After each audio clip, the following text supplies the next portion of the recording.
ایران د افغانستان په اوبو کې د خپل بشپړ حق غوښتنه کړې. سلام ستړي مشئ، وخت مو بخیر. پر جزئیات په همدې ویډیو کې راسره وګورئ.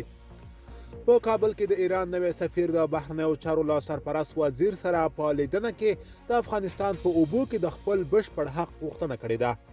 د بهرنیو چارو وزارت مرستیال ویان تېره شپه ناوخته په یوه لړ ټویټونو کې لیکلي چې د بهرنیو چارو سرپرست وزیر د افغانستان لپاره د ایران نوی ټاکل شوی سفیر حسین کاظمي قمي سره وکتل.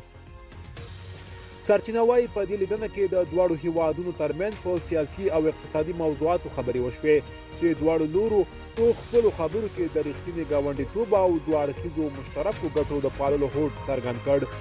د هغه په وینا د ایران سفیر وویل د اوبو اهمیت ته په کتلو سره باید کوښښ وشي او به داسې مدیریت شي چې ضایع نه شي او ایران ته خپل حق ورسیږي.